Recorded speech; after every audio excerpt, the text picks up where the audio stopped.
Cá estamos novamente, agradecendo a você, espectadora, você, espectador, que nos acompanha nessa jornada com muita intenção positiva, que é psicologia positiva na veia. Agradeço ao meu amigo Dani Mendes. E hoje o papo é de progresso, é um papo gostoso, é uma troca diferenciada, porque sabedoria é sabedoria. Dani, a bola tá contigo, meu irmão. Vamos que vamos.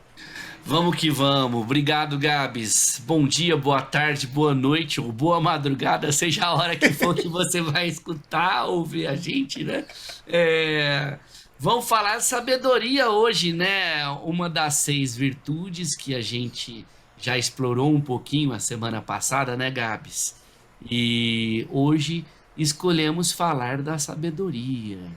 E relembrando que a gente falou da sabedoria semana passada, sabedoria ela é a virtude que ajuda o ser humano a evoluir, a melhorar, a crescer. E olha que interessante, para que ela seja executada, ela precisa ter comportamentos que a compõem. E quais são esses comportamentos? São 5 forças de caráter, né? Amor ao aprendizado, critério, curiosidade, criatividade e perspectiva. Olha que interessante. Então quer dizer que eu consigo observar alguém sendo sábio? Sim, conseguimos. Ó, quando a gente observa essas 5 forças, Gabs, não parece que uma pessoa que tem algumas delas, uma delas ou todas elas, não demonstra sabedoria? O que você tem a dizer, meu amigo? Ô Dani, e nessa junção de temperos de progresso, uma coisa que me chama a atenção, que tem lá no livro Florescer, que a questão da curiosidade traz esse olhar lúdico da criança, né? A criança é bem curiosa, por quê, por quê, por quê, por quê? E com uma certa maturidade, com uma maior linearidade, o que eu venho observando, essas 5 dimensões que são marcas registradas, elas ganham uma potência de virtude, penso eu, tá, Dani? É totalmente subjetivo. Quando se tem maturidade, com o passar do tempo. O próprio Martin Seligman ele cita que a perspectiva é a tipo daquela pessoa que você chega, parece que ela tem resposta para tudo, parece que ela nos convida a pensar fora da caixa. Como que você olha para isso, Dani? Essa soma dessas 5 características de assinatura precisa de tempo, precisa de experimentação, precisa de psicologia positiva na veia? Excelente ponto. É, olha, a gente não nasce, do meu ponto de vista, com essas forças. A gente as desenvolve e com até uma propensão maior para desenvolver algumas delas. Mas o meio que a gente está inserido influencia demais da conta. Os nossos pais, a nossa família, os nossos amigos, a escola, as pessoas que eu mais convivo, né? Tanto é que essas forças são desenvolvíveis. Olha que legal. O que significa isso?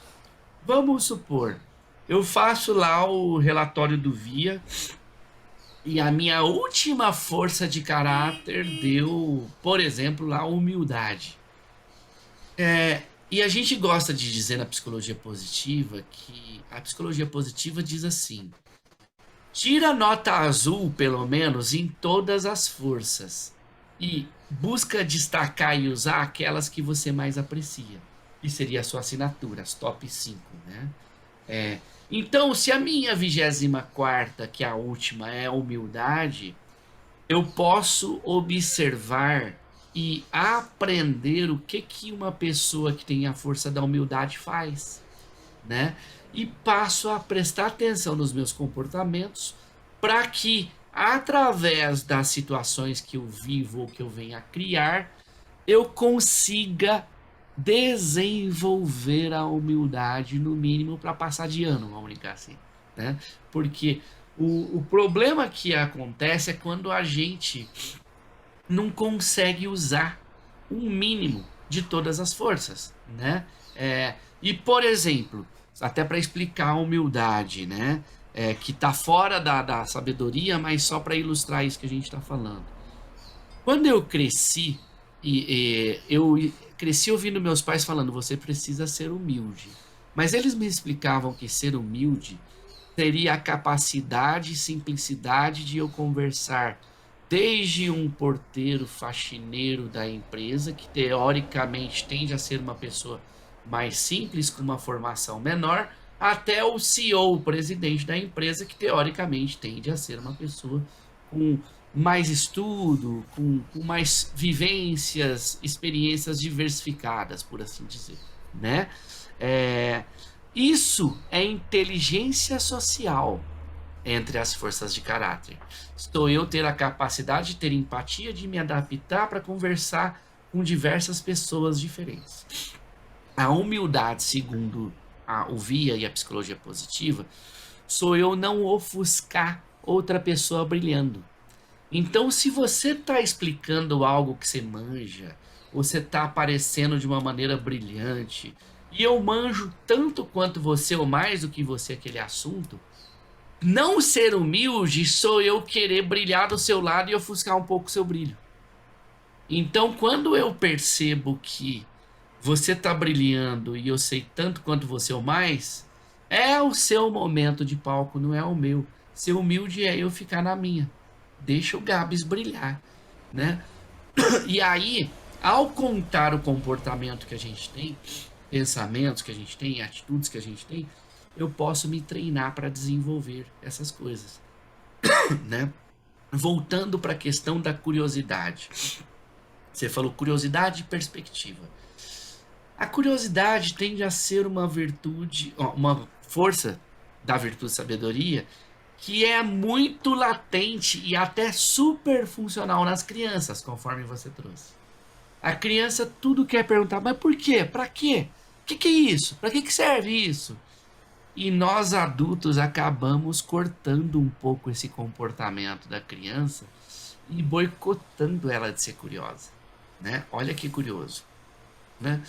E com o passar do tempo, a gente pode até deixar de ser curioso e ter até vergonha de perguntar, porque quando a gente era criança, algum adulto barrou a gente, né? Falou assim, ô moleque, você faz 500 perguntas por dia, pelo amor de Deus, né? Tá me azucrinando a cabeça aqui, né? Eu lembro de mim mesmo, gente do céu, como eu perguntava para as pessoas. Eu ia no dentista, mas por que você tá usando isso? Para que serve isso? Por que faz esse barulho, né? Que esse negócio aí que você colocou no dente da minha mãe, né? A minha mãe, Dani, pelo amor de Deus, deixa o dentista fazer o trabalho dele, né? É óbvio que eu tava super funcionando, provavelmente ali, né? E a gente precisa equilibrar, porque o curioso demais vira até invasivo, né? Começa a passar do limite, né? Então, o super funcionamento da curiosidade, a gente invade o espaço alheio, e o subfuncionamento faz com que a gente seja desinteressado em relação às coisas, né? Apático até, né? Então a curiosidade é até uma força que ela tende a ser muito forte nas crianças e tende a diminuir nos adultos, né? E o segredo está em a gente buscar o meio do caminho.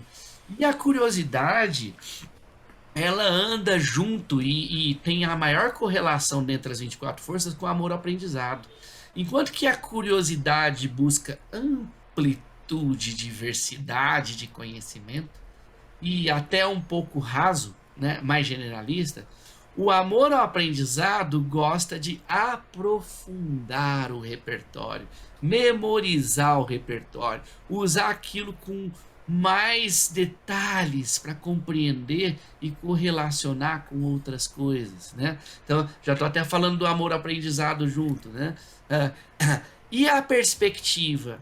A perspectiva vem, e você até trouxe, quando a gente tende a ficar mais velho, mais experiente, isso nos dá repertório. Por quê? A gente viveu, experimentou um monte de coisas diferentes, ou o mesmo assunto em contextos e perspectivas distintas.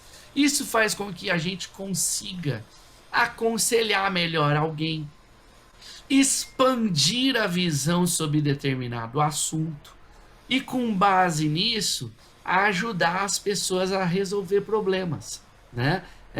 É como se fosse assim, vou brincar aqui, puxa vida, você já tomou vinho com um amigo? Já. É super legal tomar vinho com um amigo. Você já tomou vinho sozinho? Já. Já até queimei um computador, que a gente até brincou um dia, tomando vinho sozinho. Na verdade, O tava o vinho vinho mais mais caro do caro mundo. que eu já tomei, né? Pois é. É absurdo. E a perspectiva de eu tomar vinho com um par romântico? Meu amigo, estamos falando de tomar vinho. São perspectivas totalmente diferentes. Eu tomar o mesmo vinho, mesmo sabor sozinho, com um amigo, com uma amiga, com um par romântico. No lugar diferente. Uma coisa sou eu estar tomando vinho aqui em casa, outra coisa sou eu estar tomando vinho na praia, outra coisa sou eu estar tomando vinho na França, do lado da Torre Eiffel. Muda tudo a perspectiva. Eu tô pegando um exemplo e a gente pode trocar o vinho por assuntos diversos, né?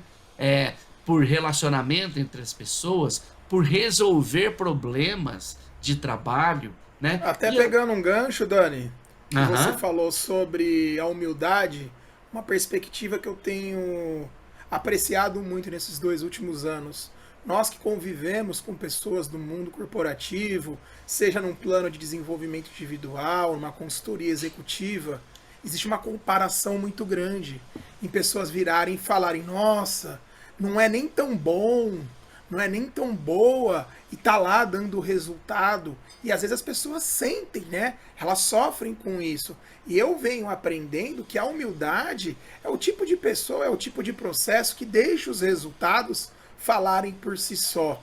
Eu gosto muito, Dani, de um livro bíblico, que é o livro de Provérbios, de Salomão, que foi filho de Davi, e quando ele pôde escolher o que ele mais queria, ele escolheu a sabedoria. E tem um provérbio específico que eu gosto muito: o falar com equilíbrio promove a instrução. Porque quem fala com equilíbrio, quem tem esse punch, esse papo de progresso, mas tem instrução, consegue conectar. Eu já tive um papo de progresso acelerado. Não conectava com todo mundo. Quando nós trabalhamos, criamos grupos, rede de apoio, como temos eu, você, com o Paulo Schecker, algumas trocas com o Denis, com o Ucha, pessoas que nos ajudam a evoluir, ter novas perspectivas. Eu acredito que esse papo reto, ele começa a ser um papo reto mais estratégico, porque esse falar equilibrado promove instrução, promove conexão. Nós começamos a entender o que é funcional e disfuncional. Até pegando um exemplo que você deu, você tem que ser humilde. Isso traz uma intenção positiva de saber respeitar. Mas, Dani, esse tem que ser humilde também não pode criar uma crença limitante? É, todo exagero pode levar a gente para um resultado indesejado ou inadequado, né?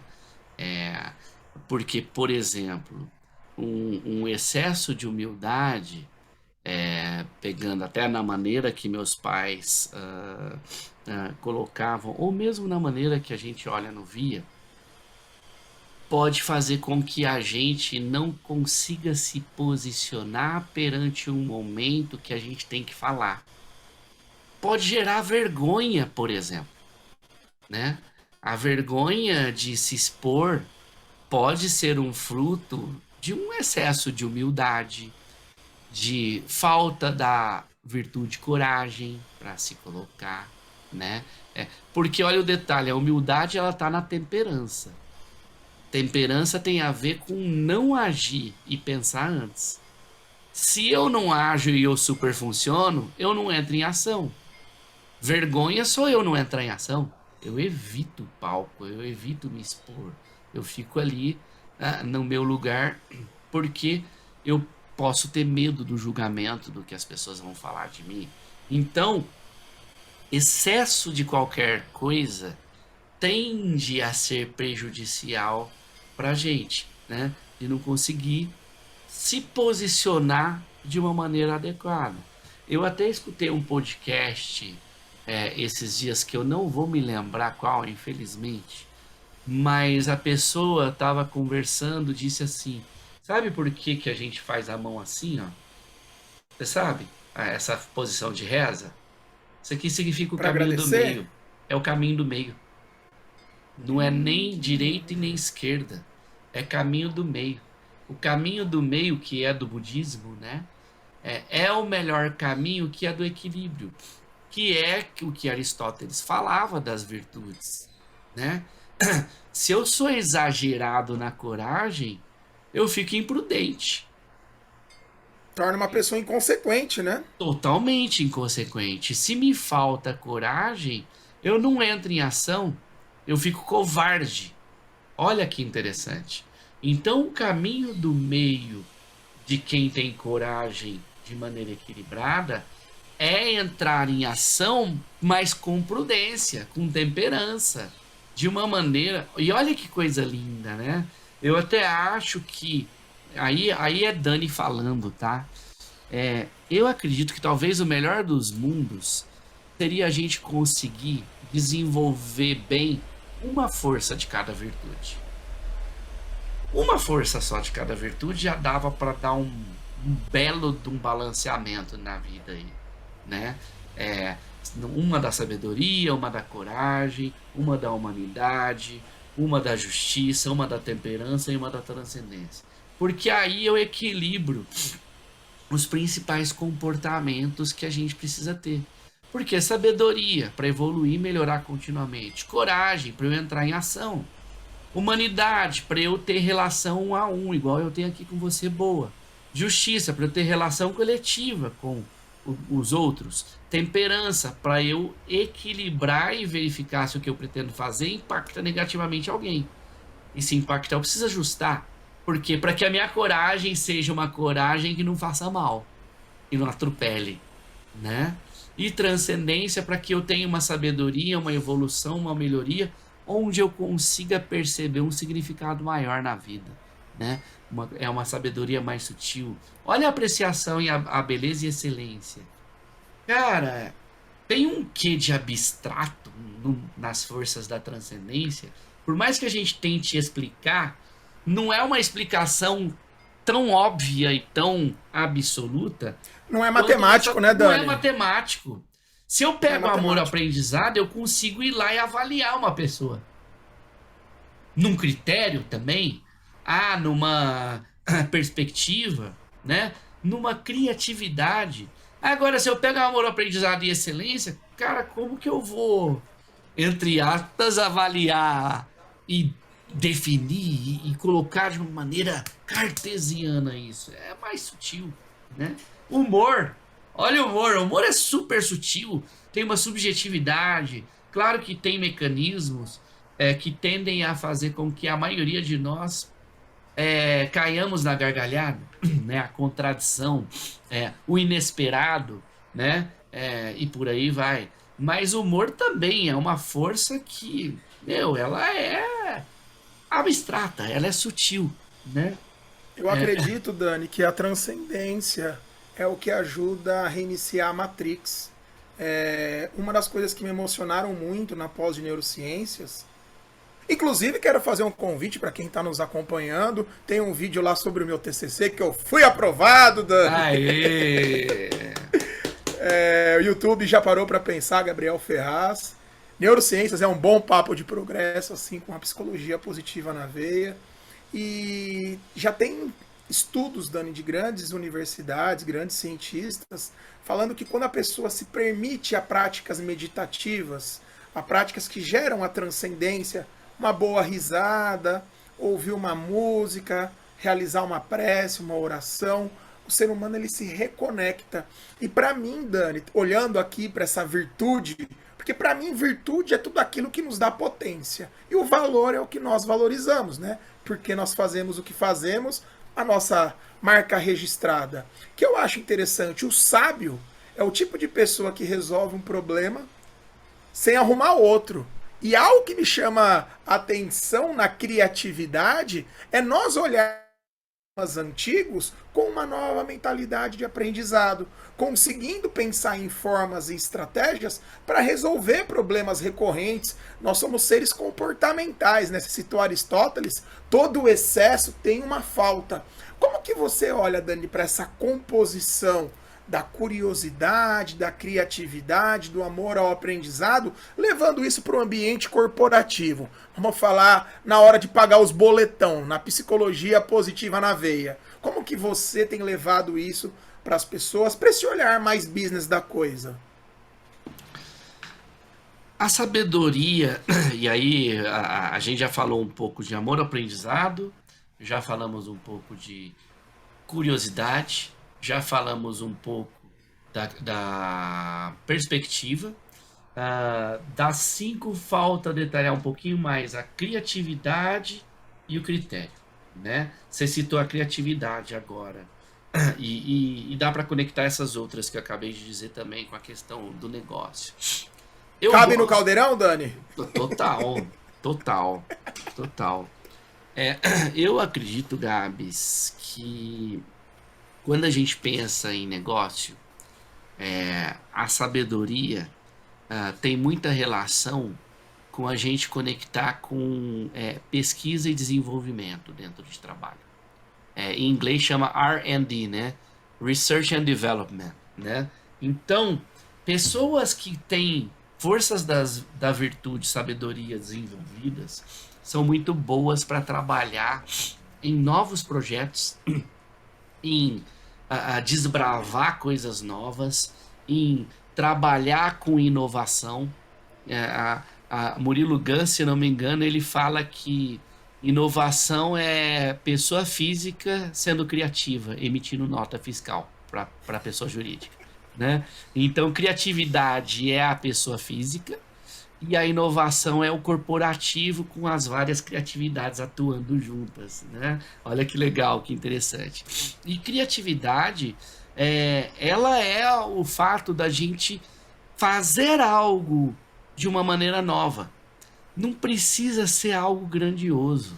Eu posso experimentar, fazer alguma coisa que eu já faço, trocando a ordem, trocando o ingrediente, experimentando, né? Vou até brincar esses dias. Eu fiz um post no meu story de manhã, que normalmente eu posto um bom dia, eu passando café, ou eu comendo tapioca, né? E aí eu olhei para tapioca assim, porque normalmente ou eu como a tapioca aberta, com recheio em cima, ou eu fecho ela. Aí me veio a cabeça assim, será que fica bom e muda o gosto se eu comer ela aberta, mas eu vou colocar o recheio para baixo e ela em cima? Aí eu fiz uma brincadeira assim, né? Você já comeu tapioca invertida? Aí eu mesmo respondi, né? Não, nem eu. E eu recebi um monte de gente respondendo com aquela carinha de risada, né? Porque gera na pessoa um confronto do tipo assim, você faz uma pergunta e a pessoa acredita que a sua resposta daquela pergunta é como você nunca comeu tapioca invertida, né? E quando você inverte, não, eu também nunca comi tapioca invertida, acabei de inventar na brincadeira a tapioca invertida. Isso, como uma brincadeira, já é criatividade. Eu estou experimentando comer a tapioca de um jeito criativo. Por quê? Ou você fecha ela com o recheio para dentro, ou eu como ela aberta como se fosse uma pizza com recheio em cima, né? Fazendo outra brincadeira, seria a mesma coisa que eu comer a pizza com a massa da parte de cima e o recheio embaixo. O que eu acho mais doido, Dani, é que as empresas elas cobram tanto criatividade, mas elas tentam bloquear a curiosidade. Tem uma reflexão, uma ferramenta, um acrônimo chamado MVP, né, o mínimo viável possível, para nós buscarmos novos processos, desenvolvermos os processos de criatividade. E eu trouxe aqui 2 livrinhos para nós falarmos, nós gostamos de indicar, que um deles é o Comunicação Não Violenta, do Marshall Rosenberg, que ele nos ajuda a entender o que nós observamos, a maneira como nós expressamos as nossas necessidades, o que nós sentimos, e o mais, Dani, aqui é amor ao aprendizado purinho, na minha opinião. O pedido não é ordem. Sim. Nós várias vezes já trocamos ideias. Eu, Dani, eu vejo assim. E depois que eu falo, o que você faz com isso é problema seu. Isso é pedido, não é ordem. Eu vejo nas grandes empresas, nós vemos hoje nesse mundo corporativo, que se não tem uma segurança psicológica, se não tem um ambiente seguro para a pessoa desenvolver a criatividade dela, testar, operar, testar, sair, é também uma das ferramentas da programação neurolinguística, não tem novidade. E aí a nossa querida Brené Brown fala, se você não usar a sua vulnerabilidade, você não vai trazer coisas novas. Se você não testa com a Eli coisas, possibilidades de treinamento, se eu não testo coisas, possibilidades, por exemplo, entregar um TCC em forma de vídeo. Eu recebi um feedback muito interessante, Dani, de uma amiga de Jaú, ela falando assim, nossa, Gabriel, o seu TCC, a sua escrita, o seu vídeo, a gente sente que é conectivo, parece que escuta a sua voz, tanto na leitura e no vídeo dá para sentir que é você. Cada vez mais eu venho percebendo, Dani, que tanto nas empresas quanto na academia, essas histórias de pessoas reais, essas vivências, esses saberes, é o que tem transformado. Como que você olha para tudo isso, meu amigo? Gabi, você falou de um monte de assunto muito interessante e importante junto aí. A questão de que nas empresas muitas vezes a gente é boicotado e cortado para ser curioso, ser criativo e trazer inovação, isso vem de métodos de gestão do passado e que ainda não foram renovados, não foram atualizados, né? Eu, como co-gestor da Leader Academy, junto com minhas amigas e meu amigo Miguel lá também, né? A gente busca ensinar a liderança humanizada, que vai ao encontro de gerar essa segurança psicológica. Mas como que eu gero segurança psicológica para que eu possa ser criativo? Né? Eu não consigo ser criativo se eu não tiver amor ao aprendizado ou curiosidade para poder alimentar a maneira que eu crio, né? Vamos brincar assim, né? Não existe macarrão sem queijo, né? Não tem jeito, cara. Não dá para fazer macarrão se eu não colocar ele na água fervendo, né? Não tem como, né? Como diria, acho que é o Salib da HSM, no podcast com o Patrick Santos do 45 do Primeiro Tempo, ele virou assim: cara, o Google tem resposta para tudo, mas ele não faz sinapse. Você tem que botar para dentro do seu sistema para que você tenha repertório para fazer conexão e fazer sinapse com o que você aprendeu, né? Então, só que para que tudo isso aconteça, conectando com o que você falou da segurança psicológica, para que a segurança psicológica exista, a gente precisa de modelos de gestão que gere a confiança. E a confiança acontece com transparência e com a permissão do erro. Se o erro é criticado, se o erro é colocado de uma maneira pesada e não tolerado, as pessoas param de experimentar, param de ser criativa, param de buscar maneiras novas de chegar e resolver problema, né? Então, isso se conecta com mentalidade de crescimento. O livro Mindset, da Carol Dweck. Carol Dweck fala: inteligência e talento é ponto de partida, não é definidor de resultado. E se eu tenho inteligência e talento, isso vai me facilitar resolver várias coisas. Mas sem esforço, meu amigo, o esforço passa o talento e a inteligência tranquilamente, ó, brum, né? Michael Phelps, por exemplo, ele tem o tanto de medalha que tem, por quê? Porque o cara se esforça pra caramba, meu, né? Então, a mentalidade de crescimento faz a gente lembrar que talento e inteligência é ponto de partida, que esforço, junto com correção de rota e avaliação de resultado, é o que importa. Então, quando eu for elogiar o meu filho por ele ter tirado uma nota boa na escola, o melhor sou eu falar assim: filho, filha, parabéns pelo esforço que você fez para ter conseguido esse resultado. É totalmente diferente eu falar assim: parabéns pela nota 10. Eu tô valorizando o resultado e tô tirando o foco do esforço. Isso faz com que muita gente pense: ah, mas o cara manja de tal coisa porque ele, cara, tem talento naquilo. Nossa, olha como Nasceu ele assim. nasceu assim, né? E ninguém vê o tanto que o cara tá ralando, ensaiando pra tocar violão, né? Ensaiando pra nadar bem pra caramba e ganhar um monte de medalha, repetindo o esforço com um técnico, um mentor, ajudando ele a corrigir e fazer o ajuste fino, né? Então, olha quanta coisa por trás tem de a gente conseguir poder ser criativo, poder usar de amor ao aprendizado, curiosidade, ter perspectiva diferente. Imagina se eu tenho uma perspectiva diferente e eu quero dizer numa reunião, mas eu não tenho segurança para colocar o meu ponto de vista, porque os outros vão olhar torto, vão julgar, vão falar assim: isso aí tá tudo errado, vai estar com a cabeça fechada, não aberto à experimentação, né? A gente pode até conectar com a última força, que é o critério. Em geral, o superuso do critério tende a ter mentalidade fechada.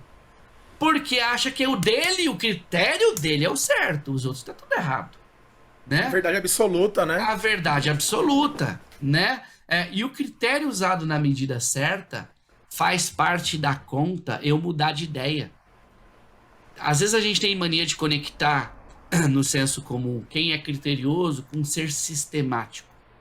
E normalmente o ser sistemático é aquele que fez diferente do jeito padrão dele, não tá certo o critério, tá errado, né? Ó, pode rever isso aí que não tá da forma correta não, né? E na verdade quem tem critério e usa de maneira equilibrada tem a mente aberta para escutar uma forma diferente de preparar nesse tom, e ele vai olhar, e se ele gostar, ele até muda a ideia dele, né? Então, para que a gente possa ter um ambiente corporativo onde a sabedoria se desenvolva com amor ao aprendizado, com criatividade, com curiosidade, com critério e com perspectiva, a gente precisa de mentalidade de crescimento que foca não só no resultado, foca no esforço empreendido e na correção da rota com uma mentalidade aberta, onde se permite errar pequeno e corrigir a rota, experimentar para que se melhore continuamente. Isso gera confiança, transparência, segurança psicológica, menos julgamento, e isso conecta as pessoas, né? Isso faz com que as pessoas possam expor o que elas pensam no momento que chega, né? De maneira gentil, claro, de maneira respeitosa, de forma que todos possam colher os resultados bons disso. A sabedoria é uma das virtudes que eu mais admiro, que eu olho com carinho, como é gostoso sentar e tomar um café com uma pessoa sábia. Eu gosto muito do livro da Monja Coen, Aprenda a Viver o Agora, que ela fala que movimento gera movimento. E Dani, por muito tempo eu questionava por que o critério está na divisão, né, está na dimensão da sabedoria. Porque tem pessoa que é assim, vamos já está indo. E quando ela ganha um pouco mais de critério, ela começa a ter uma mentalidade de crescimento para vamos, mas deixa eu dar uma olhada no que vai na mala. E por muito tempo nós carregamos a nossa mala existencial, dores, medos, frustrações dos nossos pais, de professores, do ambiente que nós fomos inseridos. Muito se fala sobre a conformidade social, sobre a polarização. Todo mundo que pensa martelo e acaba achando que as pessoas são pregos. E quão bonito é, né, Dani, nós podermos expressar os nossos pontos de vista com calma, critério, temperança, como você citou. Chegando ao fim desse encontro de hoje, gostaria de agradecer a meu amigo, que você é uma grande fonte de inspiração para mim. O inteligente, ele aprende com os próprios erros. Para mim, o sábio, o indivíduo, né, ele ou ela, ele aprende com as vivências colaborativas dos outros. Vamos juntos, agradeço mais uma vez aos espectadores, espectadoras e Psicologia positiva na veia. É com você, meu amigo. Obrigado por mais esse episódio junto aqui, meu amigo. Perma Flow. É maravilhoso estar aqui trocando essa ideia contigo. As provocações que a gente faz um com o outro expande a nossa forma de olhar para a coisa. E gera aí na gente uma emoção positiva. E espero que vocês que estejam assistindo esse episódio ou estejam escutando também tenham emoções positivas como o Gabs e eu aqui temos. Obrigado por escutar e siga a gente aí nas redes sociais, @gferrazv, né, no Instagram, Daniel R. Mendes e @elucida.me. Obrigado, até semana que vem.